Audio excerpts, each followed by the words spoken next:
We were actually going in the opposite direction that we're going tonight. We were coming up that gravel path. It was very late at night. It was also very dark. And as we walked through here, everybody kind of had to skinny down to get through with that many people. I was up in front of the group, at about the edge of that brick wall. I had a young guest carrying my lantern, and I was chatting with another, when from the back of the group, I heard a woman call my name. "Michael, could you come here?" Oh, it frightened me. I thought someone has been hurt. I took the lantern from my young guest, said, "Everybody stay right where you are," and I began walking back here. Now, I went past the graveyard, but I didn't even bother to look in, for after all, I'd already been by this place over 500 times. The woman that had called me was standing, right about where this lady is. And she was pointing into the graveyard.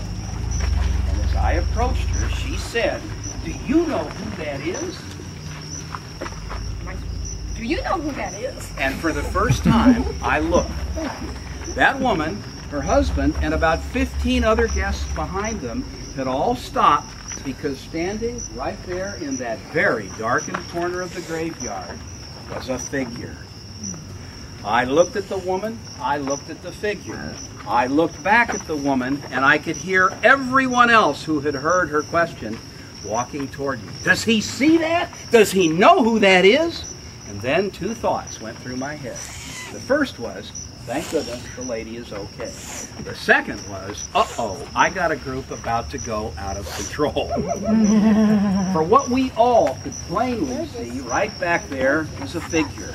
Whether it was a man or a woman, we could not tell, as it had on a dark cloak, with the hood of the cloak pulled up over the head of the figure. But what everyone could see was a pair of bony hands folded in front of the figure. Well, I took my final look, and that's when I made up my mind about what I was going to do. I said as loudly as I could, "No, I don't know who that is," and I started walking in that direction. Now, everybody always chuckles when I say that, but just for a moment, put yourself in my shoes. What would you have done? I got to my next stop. Several guests were still just all murmuring about what they had seen, and I simply began telling my next story. When I got done, that happened to be the last stop on that tour. I thanked my guests and just parted. But when I got back to the Ghost Walk office high up there in Shields Tavern, I was pretty worked up. I told my supervisor what had just occurred. My supervisor that evening was a fiery young redhead by the name of Melissa. Melissa and I have known each other since we started this program together way back in the beginning, and Melissa knows that this old guy would never make something like that up. So as soon as Melissa heard the story, Melissa said, "Let's go!" And at 10:30 that night, Melissa and I came back. Now, we didn't come to this side of the graveyard. We went over there where you see that iron gate with a brass padlock. I tried the lock. Of course, it was secure. Melissa pulled out her cell phone and called security. Upon reaching them, fortunately, Melissa did not say Michael saw a ghost. We're a pretty small-knit group around here. I much prefer to tell this story myself. But what Melissa did say was kind of clever. She said, "Has there been anybody in the Jones graveyard this evening?" That's the name of this graveyard. The security officer said, "Melissa, no, the key to that lock is locked in the key wall behind me, and no one has checked that key out since we planted the summer flowers in there about a week ago." Well, that gave Melissa and I an idea. It was too dark to see, so we agreed to meet back here the next morning because we wanted to see if any of those flowers had been trampled. We met here about 7:30, looked in, and all the plants were in perfect, upright condition.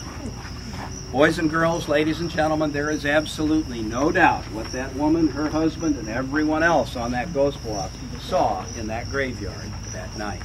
Now, I suppose one could argue they jumped this wall to get in there. Yeah, right, dressed in a heavy cloak in the middle of August, not once looking up, while 50 people stood out here and remarked about them. I don't think so. Now, I have to admit something. At the beginning of this story, I told you a little fib, and I promised you the truth throughout the evening. I told you I did not used to believe in ghosts. That is not true. My wife and I are certain that my dearly departed mother-in-law haunts our home. We are sure that she comes into our home, hides things from us, and then comes back later to have them mysteriously reappear. And the older some of you younger guests get, the more you'll appreciate that ghost story. But I'm not so sure anymore that mother-in-law is the only spirit that I have ever encountered. Now, if you can believe it, this story gets better because of who's buried in these graves. These are not colonial graves. These are graves of family members, obviously named Jones, who lived in that house from the 1850s up until the 1920s, when the Colonial Williamsburg Foundation, newly formed, approached the family about selling their property. The remaining Jones members said yes, with one condition, and that is that their ancestors' graves remain. So here are buried the graves of a man, his wife, and 7 children.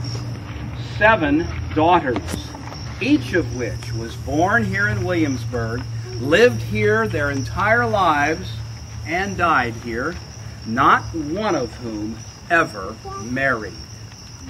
Whether it's because of an oppressive father, as history tells us, or whether it's because they were ugly, we'll never know. But what we do know is that long before we began doing these ghost blogs, the story had been about town for generations that the ghosts of those 7 sisters in there like to rise up out of their graves late at night and wander the streets of Williamsburg, still searching for a suitor. Now that is pretty cool.